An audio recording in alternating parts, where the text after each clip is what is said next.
In the final weeks of the Second World War, while Berlin was burning and the Reich was collapsing on itself, the Baltic Sea became something else entirely. It was no longer a battlefield. It was an escape route. Along the frozen shores of East Prussia and Pomerania, millions of civilians were on the move. Women, children, the elderly, the wounded. They fled westward as the Red Army closed in, pushing entire populations ahead of it. Roads were jammed. Cities were burning. There was nowhere left to run, except toward the water. Every port along the Baltic was overflowing. Refugees slept in streets, warehouses, on frozen docks. They waited for ships that might never come. They did not know if the next vessel would carry them to safety or to the bottom of the sea. At the same time, German naval officers were receiving orders from Berlin that belonged to another reality. Orders to continue the war. Orders to preserve the fleet for final battles that no longer made sense. Orders that treated civilians as an inconvenience, not as human beings. If those orders were followed exactly, the Baltic Sea would become a graveyard, somewhere between collapsing ports and incoming reports of Soviet submarines. One German admiral realized what was about to happen. He understood the mathematics of war at sea, overloaded ships, minefields, air attacks, torpedoes, and icy water. He had seen this before. He knew how quickly thousands could disappear without a trace. What he faced was not a tactical decision. It was not about victory or defeat.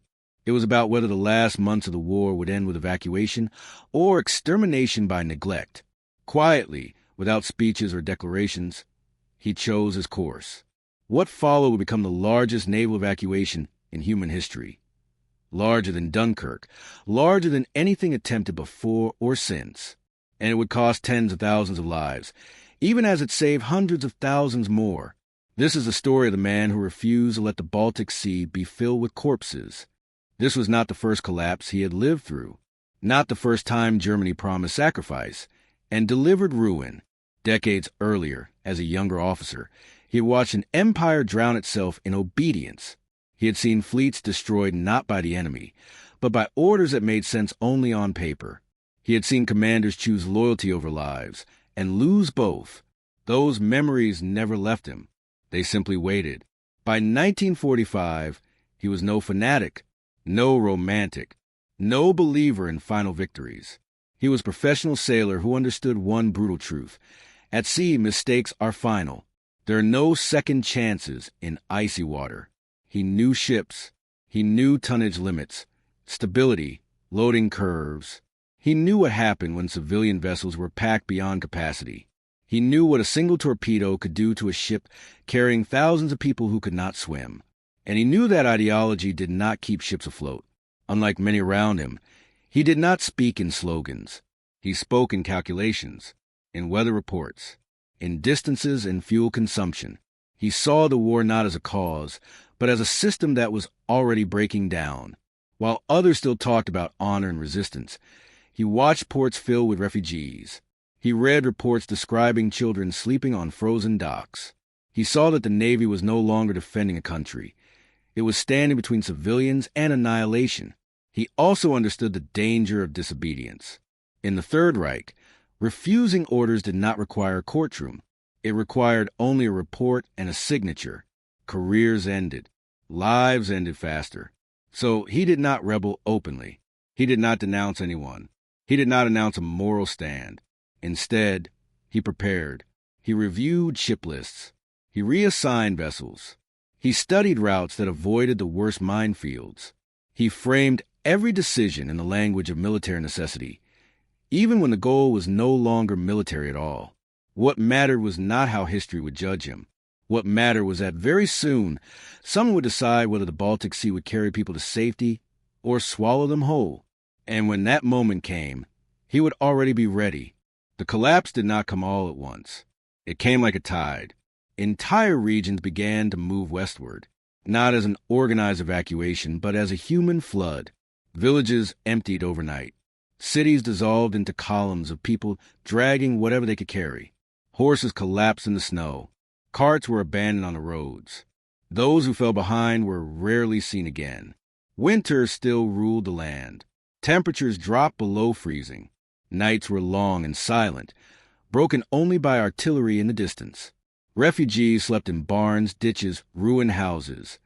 If they were lucky, many slept in the open and never woke up. Rumors spread faster than the armies. Stories of massacres, of revenge, of what happened when the front overtook you. No one knew what was true. What mattered was that fear moved faster than reason. The roads led in only one direction, toward the Baltic Sea. Ports that had once handled cargo now faced something no infrastructure could support. Tens of thousands arrived every day, then hundreds of thousands. There was no food, no shelter, no order. Families were separated in the crowds and never reunited. Children wandered alone among strangers. Ships became symbols of salvation. People fought for places on decks and in holds. They begged officers, bribed sailors, hid aboard vessels meant for supplies, or wounded soldiers. Each ship that departed triggered panic, because no one knew if another would come. The sea, however, offered no mercy. The water was near freezing. Anyone who fell overboard had minutes, sometimes seconds, before their body shut down. And everyone knew it. The Admiral watched reports turn into numbers. Numbers turn into masses. Masses turn into desperation. He understood that time was no longer measured in days or weeks. It was measured in how long these people could survive before the sea became their last destination. The orders arrived regularly, typed, stamped, signed. They came from a capital that was already turning to rubble, from offices where maps no longer matched reality. Yet the language remained precise, confident, absolute. The fleet was to remain combat-ready. Warships were not to be diverted. Civilian evacuation was not a priority. In these documents, refugees did not exist. They were never mentioned. There were no women, no children, no wounded. Only tonnage, fuel consumption, operational readiness. The Baltic Sea was described as a theater of war, not as a corridor of survival. Any vessel used for evacuation was, by definition, unavailable for combat. Any officer who prioritized civilians was weakening the Reich. The implication was clear, even when not stated. Lives could be sacrificed. Discipline could not. The Admiral read these orders carefully, not once, but again and again. He understood exactly what they meant when translated from bureaucratic language into reality. Overloaded ships would sail through minefields. Unescorted transports would cross waters hunted by submarines. Air cover would be minimal or non-existent. And when those ships went down, there would be no inquiries, no responsibility, only silence. Berlin demanded obedience until the end. Not victory, obedience. The system no longer cared whether Germany survived. It cared only that its commands were followed. To comply fully meant allowing the sea to do the killing. No firing squads, no executions, just logistics and indifference. The Admiral understood then that the most dangerous weapon left in the war was not a torpedo or a bomb. It was an order written by men who would never see the water. There was no meeting where voices were raised, no dramatic confrontation, no declaration of defiance. The decision was made quietly, in offices lit by dim lamps, over maps already outdated by the hour. Outside, ports were filling faster than any plan could contain. Inside, time was running out. The Admiral understood that doing nothing was also a choice that would kill just as surely as a direct order. He had seen how systems absolved themselves of responsibility, how death could be labeled unavoidable and filed away. So he chose to act within the system, not against it. Ships were reassigned under technical justifications. Training vessels became transports. Passenger liners were declared operational assets. Orders were rewritten, phrased carefully, stripped of moral language. Everything was documented. Everything appeared correct. The Navy would assist in redeployment. The ports would be relieved. The routes would be secured. But the real purpose was clear to those who needed to know. People were to be moved west. As many as possible. As fast as possible. Every signature he placed on paper carried weight. Each approval meant another ship overloaded beyond safety limits. Another captain sent into waters where survival depended on luck as much as skill. He did not ask whether this would save everyone. He knew it would not. He asked only whether it would save more than inaction. When the first ships departed under his revised orders, he did not watch them leave. He listened to the radio instead, to weather reports, to engine statuses, to silence where a signal should have been. That silence told him everything he needed to know about the cost of his choice. Once the operation began, control became an illusion. Ships sailed overloaded, decks packed with people standing shoulder to shoulder. Holds meant for cargo were filled with families. Lifeboats were useless. There were never enough, and everyone knew it. The Baltic Sea was a killing ground. Minefields shifted with the currents. Soviet submarines patrolled silently beneath the surface.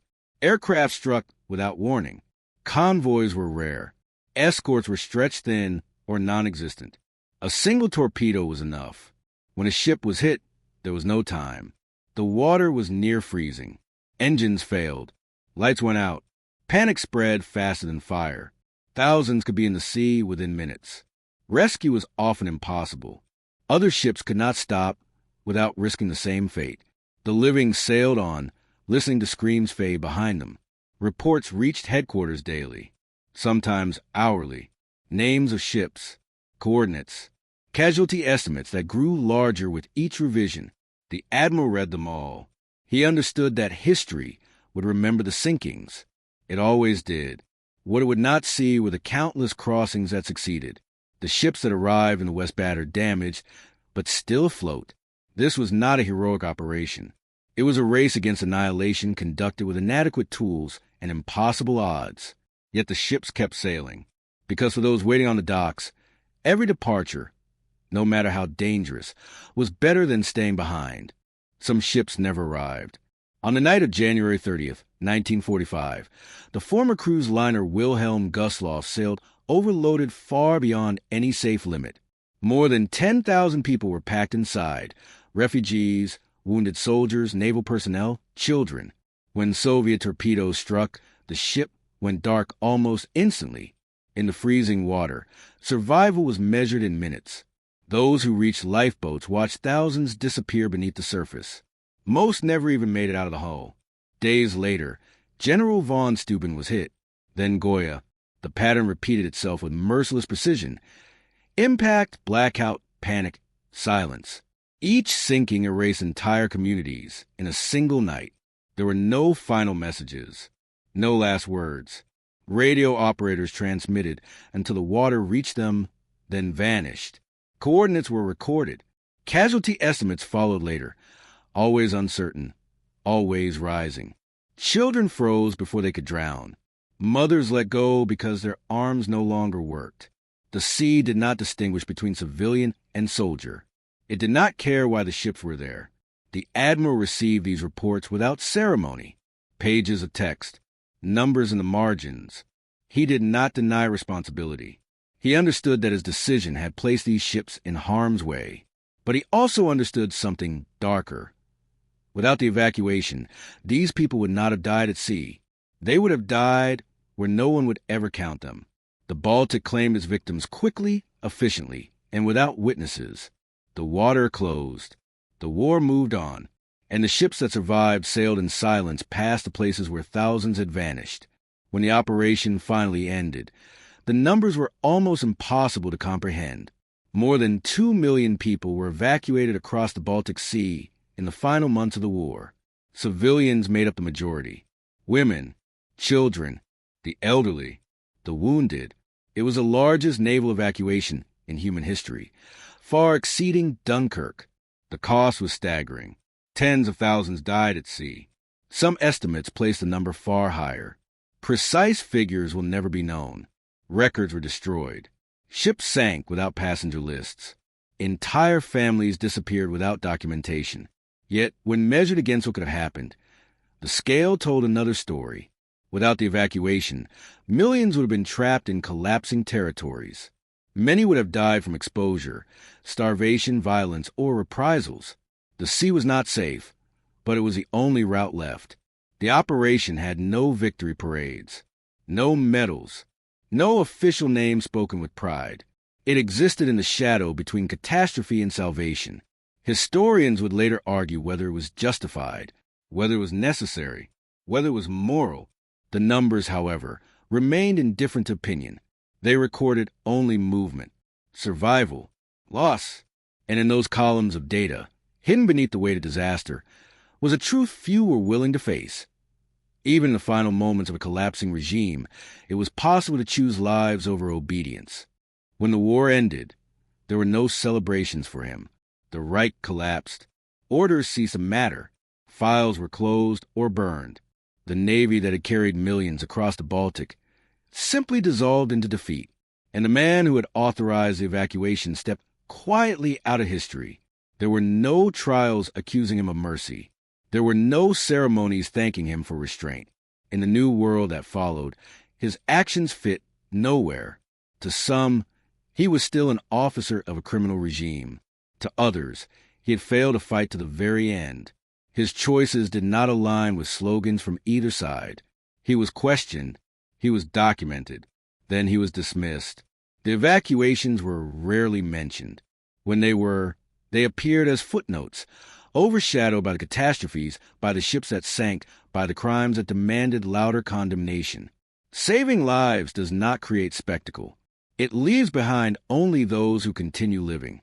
He returned to civilian life without honors, without recognition. No monuments bore his name. No streets remembered his decisions. He did not write memoirs justifying himself. He did not ask history for forgiveness. Those he saved never knew his face. Most never knew there had been a choice at all. In the end, he carried the weight of every decision alone, both the lives that survived and the thousand that did not. And history, as it so often does, moved on. Today, the Baltic Sea is calm. Tourists walk along its shores. Ferries cross its waters in silence. The waves hide what lies beneath them, as they always have. No markers rise from the depths to tell what happened here in the final months of the war. But the sea remembers. It remembers ships packed far beyond safety. It remembers nights lit only by fire and tracer rounds. It remembers voices that vanish into freezing water without witnesses. It also remembers the crossings that succeeded. The people who reached the western shore exhausted, silent, alive. The children who grew old without ever knowing how close they came to disappearing without a trace. History often asks who was right and who was wrong. This story asks a different question. What does obedience mean when it leads to annihilation? And what does responsibility look like when every option ends in death? One man chose not to let the sea decide for him. He did not stop the war. He did not prevent catastrophe. He did not save everyone. But he refused to let indifference do the killing. The Baltic Sea could have become a grave without numbers, without names, without memory. Instead, it became a passage, one paid for in blood, fear, and silence. And that is where the story ends. Not with victory, not with absolution, but with the quiet truth that, even in collapse, choices still mattered.